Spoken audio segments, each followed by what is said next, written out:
Hola, bienvenidos a la tercera clase de historiografía. En esta oportunidad vamos a continuar desde el final del periodo romano.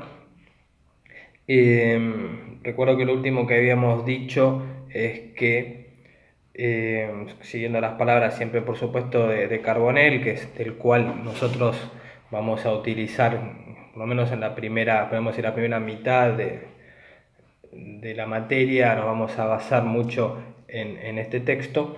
Eh, lo que comentaban, lo que comentaba Carbonell respecto a la historiografía romana en los finales es que el relato de los acontecimientos, como fue en la mayor cantidad de tiempo, de siglos transcurridos, ya en los finales se convierte más que nada en un sermón, es decir, un estudio de las costumbres y los valores a los cuales tiene que recurrir el romano.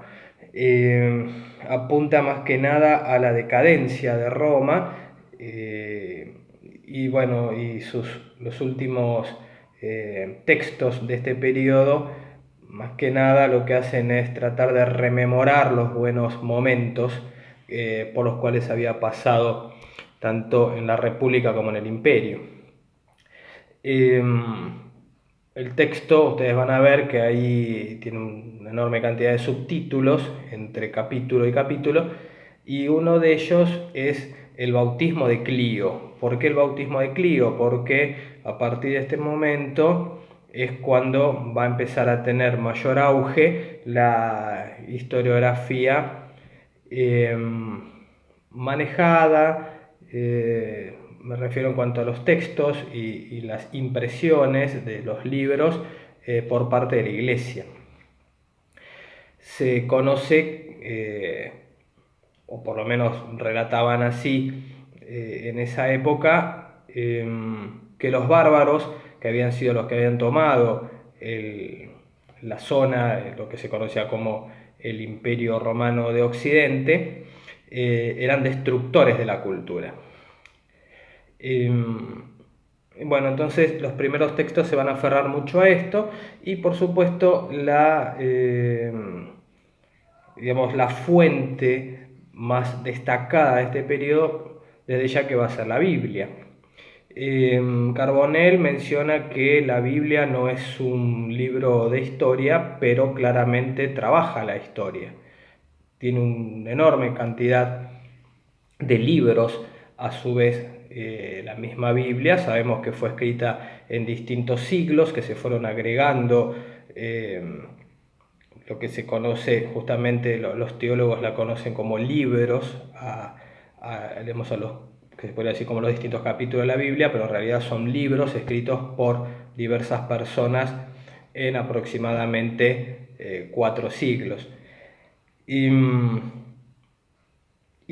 claramente tanto el cristianismo como el judaísmo, por supuesto, están implicados, están muy en este periodo muy vinculados con las Sagradas Escrituras. Sabemos que el Antiguo Testamento se reconoce como el periodo antes de la llegada de Jesucristo, con lo cual es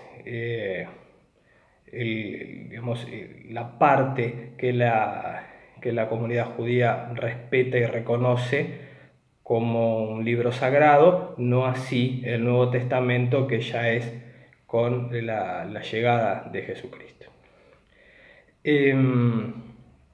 Carbonell dice esto directamente: nace la historiografía con los primeros libros del Antiguo Testamento. Estamos hablando ya del siglo 8 a.C., donde se conocen como los primeros encontrados.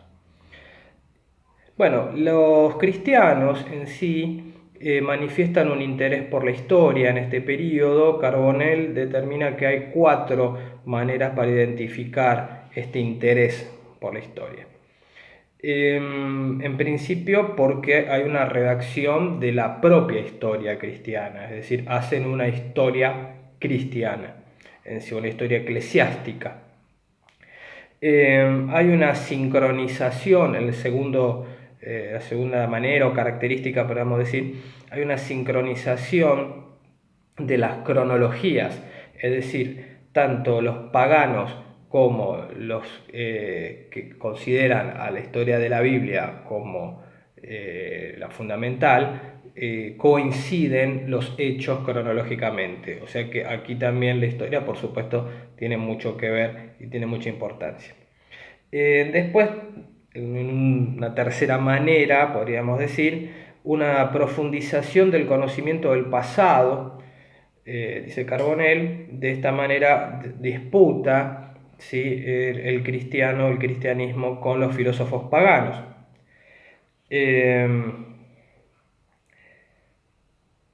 Aquí agrega también, en este caso Orocio, escribe sobre hechos catastróficos, inclusive antes del inicio del cristianismo. Era la época en que eran acusados los cristianos del saqueo de Roma, en el 410, que en realidad había sido hecho por los visigodos, esto. Entonces, bueno, aquí viene esto. El conocimiento del pasado del cristianismo también servía para poder, en este caso, ponerlos en un lugar de inocencia respecto a este saqueo, ¿no? O sea, por eso es tan importante, a esto me refiero, ¿no? Por eso es tan importante la historia en este sentido y en este momento. Y bueno, y el recurso de interpretar globalmente a la historia, ¿no?, como una cuarta manera. Bueno, durante este periodo San Agustín será quien se lo conozca como el creador de la filosofía de la historia o teología de la historia. Su libro más importante es La ciudad de Dios, o más conocido, La ciudad de Dios, del año 420. El mismo San Agustín había manifestado que la historia en sí era la realización de un plan que tenía Dios para salvar a los hombres. O sea, la historia cumplía un rol en ese momento esencial. Cuando habla de la ciudad de Dios, en realidad habla, el libro en sí habla de dos ciudades que serían lo que se representaría como el bien y el mal. Bueno, aquí hace un pequeño paréntesis, es decir, cierra un capítulo Carbonell y en el capítulo siguiente va a trabajar la historiografía en China. Para eso lo que va a hacer Carbonell es retroceder un poco en el tiempo. Nosotros hemos avanzado desde la antigüedad y estamos justamente por entrar a la Edad Media. Entonces lo que va a hacer ahora Carbonell es ir un poco hacia atrás, ¿no?, en este caso para contarnos las características puntuales de la historiografía en China. El nacimiento histórico o historiográfico, podríamos decir, se lo relaciona a Confucio. Confucio vivió entre el 551 y el 479, aparentemente. En esta época los escritos eran una mezcla, podríamos decir, tanto de leyenda como de crónicas. Abundaban los mitos, las fábulas, los cantos, podríamos decir, como también sucedía de alguna manera en Europa. La diferencia, si comparamos la historiografía china con la europea, es que en este caso que nos interesa a nosotros, el chino, todo estaba medido y cronológicamente situado. Carbonell, de hecho, considera que no importa si lo que se escribe es verdadero, lo que importa es dónde está localizado en el tiempo y en el espacio. Es decir, para los lectores y los historiadores a futuro, para continuar, para hacer una continuidad histórica y historiográfica, no les interesaba tanto la búsqueda de la verdad, si lo que estaba escrito realmente era así o no, sino lo que les interesaba era en qué momento ocurrieron en apariencia esos hechos, ¿sí?, y en qué lugar. Bueno, lo que conocemos como anales, en el caso chino serían augurios, serían documentos, en general manejados por los cancilleres. Los podemos encontrar entre los siglos 5 al 3 antes de Cristo, tomando en cuenta, por supuesto, ¿no? Las fechas, en este caso, de nuestro calendario, ¿no? El calendario gregoriano. Cuando se produce la unificación de China, que esto va a ser para el 221 a.C., por Shi Huangdi, va a comenzar un periodo que se podría catalogar como feudal, en el caso chino, y allí es cuando la historia se va a convertir en un género reconocido a partir de ese momento. Shi Huangdi va a ordenar en su momento la destrucción de los libros de Confucio o relacionados o también llamados libros confucianos. Y va a surgir una historia mandarinal. Los mandarines eran las personas que se dedicaban a trabajar para el gobierno en todo tipo de tareas, y los mandarines que van a prevalecer fundamentalmente durante la primera dinastía importante china, cronológicamente hablando, que es la dinastía Han, que va desde el 206 a.C. hasta el 220 después de Cristo. Son en esta dinastía, estos reyes son los que van a crear el cargo de archivista de la corte, es decir, todo lo que se escribe, todo va archivado, todo va documentado. Este título o este nombre de archivista con el tiempo se va a conocer como historiógrafo, ¿sí? El que escribe historia.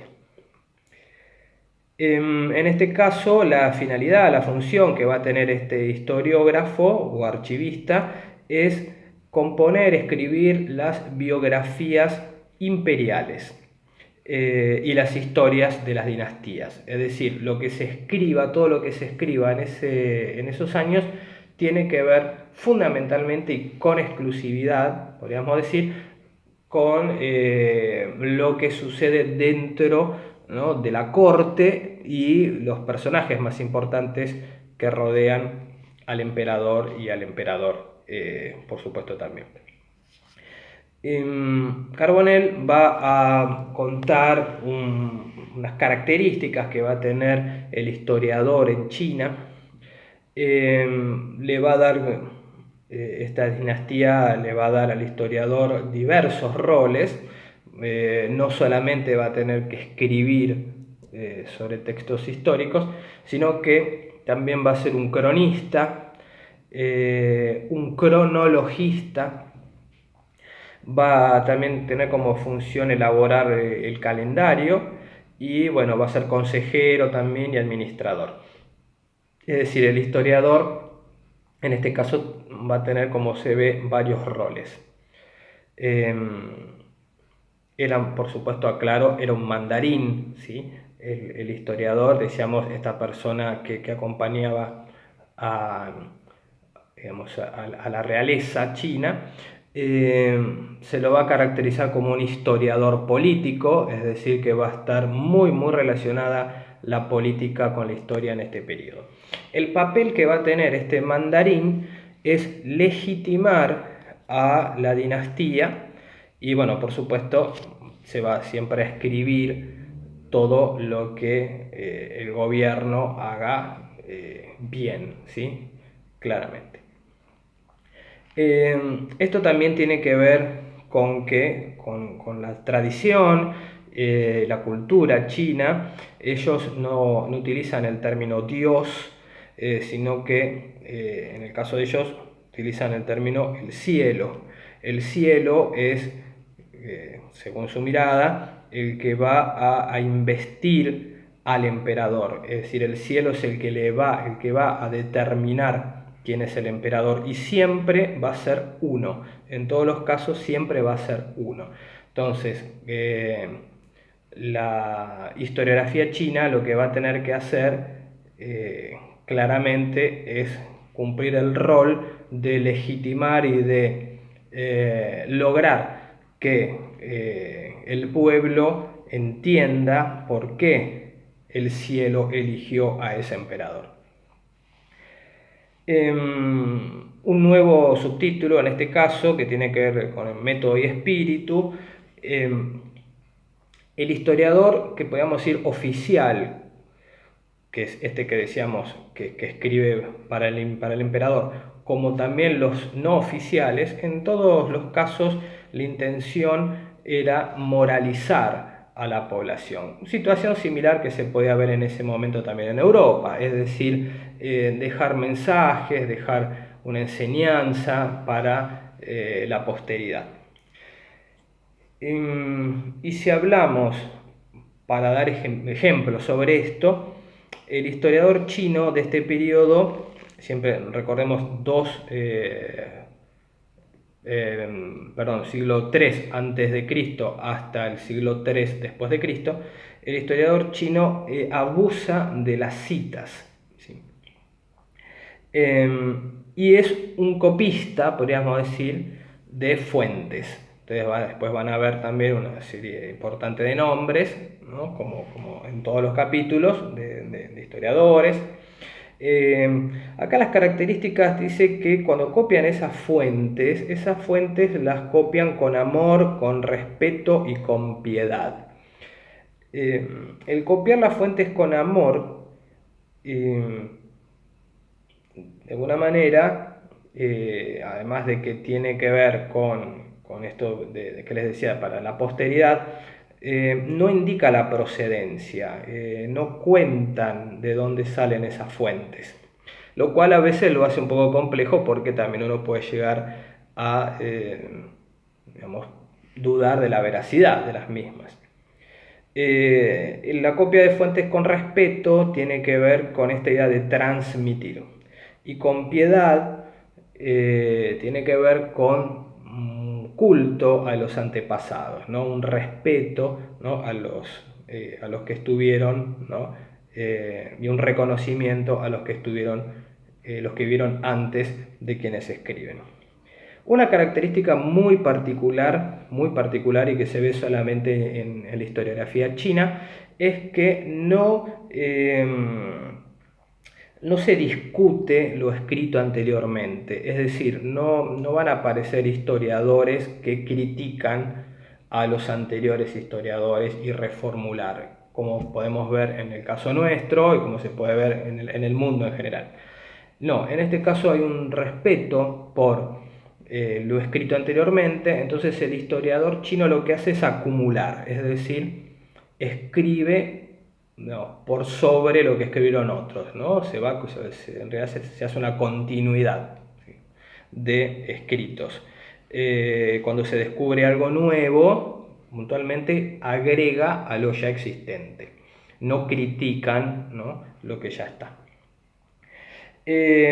Otra característica dice que el relato se desarrolla, utiliza la palabra liso, es decir, no se decoran los hechos, no se magnifican, ¿no? Es decir, no se agrandan, ¿no? Se lo cuenta o se trata de contarlo tal cual como fue. No hay una exposición de la vida privada, en este caso, es otra de las particularidades que tiene la historiografía china. Y para cerrar, para cerrar en el caso chino, escribir la historia es ponerla en orden, dice Carbonell, ¿no? Por eso no se abstrae el, el historiador, ¿sí? No pone de sí mismo, es decir, trata de contar los hechos tal cual fueron y nada más. Hay una visión en cuanto al tiempo, hay una visión del tiempo concreto, ¿sí? Es decir, un principio y un final, y analítico, ¿no? Se hace un análisis profundo sobre lo que se escribe. Bien, y terminando por hoy, es un poco extenso, pero quizá podamos por lo menos dar un resumen lo más completo posible, nos vamos a meter con la Edad Media, o sea, volvemos de alguna manera a Europa. Vamos a empezar a hablar sobre la cristiandad, ¿sí? A partir de lo que podemos conocer como la Edad Media occidental. En principio, se pregunta Carbonell si la Edad Media fue un periodo de decadencia. No hablo historiográficamente, sino en sí es un periodo que muchos historiadores durante mucho tiempo dijeron que no había nada para rescatar durante esos 10 siglos. Bueno, con el tiempo surgieron otros historiadores que empezaron a discutir esto, pero sí lo que se puede decir historiográficamente hablando que no hay grandes producciones. Se la considera mediocre a la historiografía de esa época, con varios errores. Sin embargo, dice Carbonell que hay buenas crónicas, es una época de crónicas. El tema, la singularidad en este caso, que todo lo que se escribe es realizado por los monjes, los abades, los religiosos en sí. Ellos son los que se van a dedicar, los obispos, ¿sí? Monjes, abades, van a ser los que se van a dedicar a escribir la historia. Aclara que en el caso de Bizancio, recordemos, tenemos el imperio romano que ya cayó en Occidente, pero después tenemos una pervivencia mucho más extensa de casi 10 siglos del imperio romano de Oriente, ¿sí? En el caso bizantino. En ese caso, lo que se considera es que la cultura digamos, ha sobrevivido un poco más en cuanto a digamos, la mirada helenística, podríamos llegar a decir, o clásica, que se le podía dar a la historiografía, cosa que en Europa no se ve. Carbonell dice: la historia no es abandonada, debe más su unidad a los historiadores que la practican que a las obras que la constituyen. La Iglesia, como decíamos, monopoliza la historiografía hasta el siglo XI y aún más, ¿sí?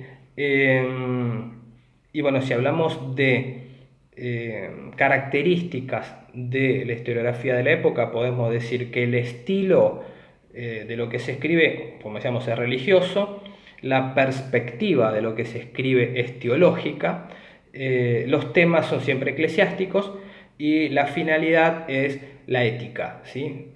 Pero como ven, son todos términos o cualidades relacionados con lo religioso. De todas maneras, dice Carbonell que no ignoran los historiadores de la época, los clérigos en este caso, la historia política, ni tampoco la historia militar. Entonces se van a encontrar algunos textos donde se hable sobre algunas guerras, algunas batallas, ¿no? y algunas comunidades o historias de ciudades. Y militarmente se va a hablar de los francos, se va a hablar de los ostrogodos, ¿sí? De los anglosajones, lombardos, visigodos, ¿sí? Pero insisto, la mayoría de lo escrito tiene que ver con lo religioso. Y cuando dice lo religioso, son historias eclesiásticas, es decir, no se habla de historias generales de la Iglesia, no se habla de una historia de la Iglesia, sino que se habla de historias particulares, es decir, por ejemplo, la historia de una abadía, ¿sí? La historia de una biografía de un obispo, ¿sí? De una comunidad, ¿no? Como más, digamos, acotado, ¿no? en sí. Bien. Bueno, van a surgir como uno de los textos importantes, uno de los escritos importantes de esta época, la vida de santos, que va a ser criticada por los historiadores de hagiografía. La geografía tiene que ver con justamente quienes escriben sobre la vida de los santos o, bueno, digamos, como que no tiene un valor historiográfico en sí. Es una época de también cronografías, ¿sí? Historias que manejan un tiempo cronológico, ¿no? y biografía de alguna manera también. El periodo a escribir va a ir desde la creación hasta Jesucristo, ¿sí? Entonces, por supuesto, esto es un poco lo que critican claramente los historiadores, ¿no? Al poner como inicio, ¿no? digamos, de la historia desde Adán y Eva, ¿no? Esto, por supuesto, es lo que se critica porque es una mirada claramente religiosa y católica. Carbonell dice, y con esto cerramos con algunos, digamos, me parecieron interesantes algunas frases que decía Carbonell. Él comentaba que la historiografía clerical da la impresión de impotencia, es decir, los monjes copian, no innovan, imitan, ¿no? De alguna manera lo que quiere manifestar es esto, ¿no? Imitan las obras de sus antecesores, no hay cosas nuevas, no hay investigaciones nuevas. Otra frase que me llamó la atención de Carbonell es: la historia es sirviente de la moral, de la teología. Por esa razón no se enseña la historia en las universidades. La historia va a pasar a tener un rol menor, ¿no? Va a estar en un segundo plano, muy lejos de la moral y de la teología. Lo curioso, dice Carbonell, lo curioso es que la Iglesia como que desprestigie a la historia. Sin embargo, la historia va a ser la historicidad, va a ser la que le permitió, de alguna manera, acompañó todo este proceso del cristianismo. Recordemos que el cristianismo fue perseguido durante siglos, entonces sería de alguna manera paradójico decir que la Iglesia menosprecia la historia, cuando es la historia la que le puede mostrar al mundo, ¿no? el porqué y el crecimiento y el desarrollo del cristianismo. De todas formas, dice Carbonell, y con esto ya cerramos, no la excluye por completo a la historia, en algunos momentos la va a necesitar. ¿Por qué? Porque hay un calendario litúrgico, hay fechas que son móviles, como las fechas de la Pascua, lo cual hace que se tenga que cambiar constantemente, y bueno, por esta razón, de alguna manera, aunque sea de manera secundaria, pero va a tener que recurrir la Iglesia a la historia. El final, por hoy, podríamos decir que esto es así hasta el siglo XII, porque ahí es donde se van a producir las cruzadas, y por esta razón la historiografía va a cambiar, porque va a dejar de ser estrictamente religiosa a, digamos, de alguna manera, a compartir o convivir lo religioso con la historia del siglo, es decir, la literatura vulgar, las historias de caballería, y las historias de guerra, y bueno, por supuesto, las cruzadas en sí. Pero esto lo vamos a hablar en la próxima clase. Bueno, justamente en la próxima clase vamos a hacer el tema medieval, vamos a hablar un poco de historia árabe también, y si nos queda un poquito de tiempo ya empezaremos a avanzar con los siglos XV, XVI, y arrancar con la modernidad, ¿sí? Para también hacer un recorrido, si es posible, al conocido Nuevo Mundo, ¿no? En este, entre comillas, descubrimiento de América. Bueno, nos estamos viendo la semana que viene.